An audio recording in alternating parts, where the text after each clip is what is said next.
আসসালামু আলাইকুম দর্শক, আমি আদর্শ মানিকনাসা থেকে বলতেছি। আপনারা যারা গাছপ্রেমী তাদের উদ্দেশ্য করে বলতেছি, আমাদের এখানে আনারের জাত মনে করেন যে 18টা আছে। তার মধ্যে দেখা গেল যে এই আনার ব্যতীত আরো আছে 800+ প্রজাতির চারা গাছ।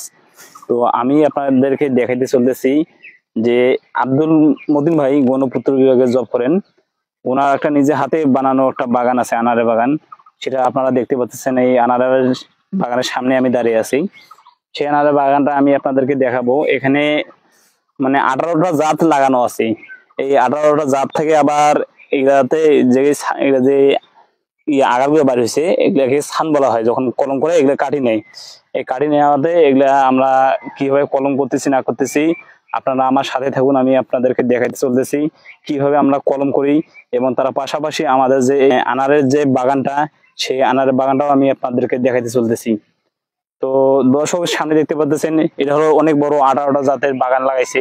প্রতিটা গাছে 10টা করে লাগাইছে। কিরকম ফলন দেয় মানে আমরা তো পরীক্ষা না করা পর্যন্ত আমরা চারা গাছ বিক্রি করি না। এটা হলো আমাদের নিয়ম। আমরা আগে পরীক্ষা করি, অরিজিনাল জাত বিক্রি করবো আপনাদের কাছে, এটাই হলো বড় কথা। আপনারা টাকা দিয়ে চারা গাছ কিনবেন, আপনারা কেন প্রতারণার শিকার হবেন বড় ভাই? আপনারা অরিজিনাল জাত কিনবেন, হয়তো পারে গাছটা একটু ছোট হবে, জাত অরিজিনাল, মানে ভালো, গুণও ভালো। তো আমি আপনাদেরকে দেখাইতে চলতেছি যে এই আনার বাগানটাতে ঢুকি দেখবো এখন যে এখানে মানে কোনো গাছে ফল আছে কিনা, কারণ অনেক সুন্দর করে বাগান করা হয়েছে। আর এখানকার জাতগুলো প্রতিটা হলো অনেক সুন্দর সুন্দর জাত। দেখছেন প্রতিটা গাছে মানে দেখা যায় কম বেশি সব গাছে ফল আসছে, না সরি ফুল আসছে, ফলও আসছে অবশ্য, কিছু কিছু গাছে ফলও আসছে। তার পাশাপাশি দেখা যাইতেছে, দেখেন তার সাথে সাথে মতিন ভাইয়ের কি বুদ্ধি, উনি একটা করে পেঁপে গাছ লাগিয়ে দিছে। মানে আমাদের কাছে যে first lady, top lady, green lady, বাবুই, রেডগান্ডু, এগুলো অরিজিনাল জাত আছে না, প্রতিটা গাছে একটা করে লাগিয়ে দিছে, যাতে এগুলাতে ফলন ফলায় আপনাদেরকে দেখাইতে পারে। এই সামনে দেখাইতে যাইতেছে, এটা হলো মনে হয় আপনার গ্রিন লেডি, ফার্স্ট লেডি, আরো আমি দেখাইতে চলতেছি। তার আগে আমি আপনাদেরকে ওই আনারের যে একটা দেখেন, এই সামনে দেখা যাইতেছে একটা আনার, দেখেন এটা হলো আনার যে কালারটা আছে, কালারটা আপনারা একবার লক্ষ্য করে দেখেন, কত সুন্দর কালার আছে, লাল টকটকা কালার, একেবারে রক্তের মতো। ভিতরে ভিতরে মনে হয় যে আপনার যে রক্ত আছে না, রক্ত থেকে বেশি লাল, সেরকম কালার আসবে এগুলা ভিতরে। এটা হলো আপনার সুপার ভাগোয়া আনার আছে, তারপরে GM2 আছে, পারপিয়াঙ্গা আছে, অস্ট্রেলিয়ান আছে, পাকিস্তানি আছে, কানাডা আছে, সবগুলো অরিজিনাল জাত আছে। প্রতিটা জাতে আপনাদেরকে মনে যে এটা পরীক্ষা করে আমরা চারা গাছ বিক্রি করি, মানে এই গাছ থেকে আবার কলম করা হয় যাতে প্রতিটা অরিজিনাল জাত হয়, বুঝতে পারছেন? সেই কারণে আমি আপনাদেরকে দেখাই, আগে বাগানটা দেখাই, দেখেন কত বড় বাগান করছে। এখানে 18টা জাত লাগানো আছে। তার সাথে দেখা যাচ্ছে দেখেন পেঁপের চারা গাছ লাগাইছে। এইটুকু গাছে কত পরিমাণ পেঁপে আছে দেখেন। এই এই ছোট একটু গাছ, এটা কয় ফিট হবে? এটা গাছ হাই স্কোর এটা 3 ফিট হবে। 3 ফিটে যদি এত পরিমাণ পেঁপে আসে, তাহলে একটু চিন্তা করে দেখেন যে বড় হলে কত পরিমাণ পেঁপে আসবে। আমি যাই, সামনে যাই, বাগান থেকে বাইরে হয়ে যাই, দেখি এক ভাই কলম করতেছে, ওনাকে জিজ্ঞেস করি। উনি অনেক দূর থেকে আসছেন, তো উনি এখানে অনেক গাছই প্রায় কলম করে দেয়। সেই ভাইয়ের কাছে আমরা যাইতেছি। ভাই এখানে কলম করতেছে, আনারে কলম করতেছে। আসসালামু আলাইকুম ভাই। ওয়ালাইকুম আসসালাম ভাই। এই এই কলম যে করেন আপনি, এটা কতদিন থেকে কলম করেন? প্রায় 30 বছর ধরে। 30 বছর থেকে আপনি কি মানে গ্যারান্টি কি দেন একটা গাছে দিয়ে এরকম 3টে কলম করতেছেন, এখানে কয়টা মানে গজাইবে আর কয়টা গাজাবে না?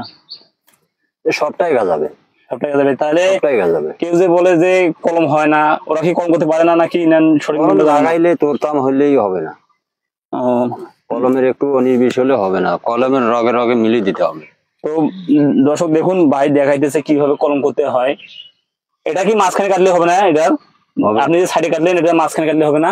না, কলম কাটার নিয়ম হলে সাইডে সাইডে কাটা লাগবে, একটু পাইল করে কাটলে ওই রসটা পাইল দিয়ে নামবে। পাইল দিয়ে নামার পরে শিরায় শিরায় বসে যাবে, শিরায় জয়েন নেবে। জয়েন নেওয়ার পাশাপাশি কলমটা অ্যাডজাস্ট হবে, অ্যাডজাস্ট হওয়ার পর পাশাপাশি কলমটা গাও ঠালা মারবে, গা চারা মারবে। তো চারা মারলেই কলম হয়ে গেল। তাই 100টা যে কলম করেন 100টার মধ্যে কটা গজ হয়? 100টার মধ্যে 80 টাকা গাছ হবে। 80 টাকা যাবে? 80 টাকা গাছ। আর 20টা মারা যাওয়ার কারণ কি? 20টা মারা যায় তোরতাম একটু হয়, তোরতাম হওয়ার কারণে মারা যায়। তো দর্শক দেখতে পাচ্ছেন ভাই বললো যে ইনি যে এত মনে করেন যে প্রায় অনেক যাবত ধরে কলম করে আসতেছে, প্রফেশনাল একজন কলম করে মনে করেন, তারপরেও গাছ মারা যায়, একটা দুইটা মারা যাওয়া স্বাভাবিক ব্যাপার। তো ভাইয়ের জন্য দোয়া করবেন সবাই, ভাই যেন এইভাবে আরো গাছ লাগাইতে পারেন, কারণ যিনি একটা গাছ লাগায় তিনি মনে করেন যে 18,000 মাকলুকাতের উপকার করে, এটা তো আমাদের মতিন ভাই বলেই থাকে সবসময়। তো দেখতে পাচ্ছেন কত সুন্দর ভাবে কলম করতেছে। এখানে আপনি এখানে কটা মানে জাত লাগাইতেছেন? এখানে চারটা গাছে, একটা গাছে 3টা ডাল থাকলে 3টে লাগা হবে, 4টে থাকলে 4টে লাগা হবে, 5টা থাকলে 5টা লাগা। এটা মাল্টি গ্রাফটিং বলা হয়। মাল্টি গ্রাফটিং বলা হয়। তো দর্শক আপনারা যে বলেন না যে শুধু আমি মাল্টি গ্রাফটিং হয় না, এখানে দেখেন আনারও ভাই মাল্টি গ্রাফটিং করতেছে। সব গাছেরই মাল্টি গ্রাফটিং হয়। সব গাছে মাল্টি গ্রাফটিং হয়, সব গাছেরই।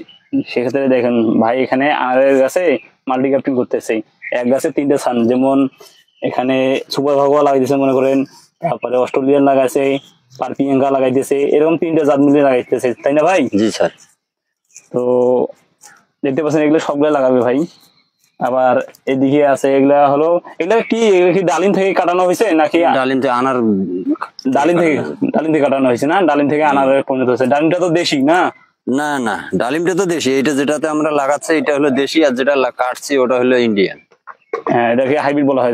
হাইব্রিড বলা হয়। হ্যাঁ, এটা সরাসরি ইনপুট থেকে তৈরি আনা হয়েছে, বাইরে থেকে।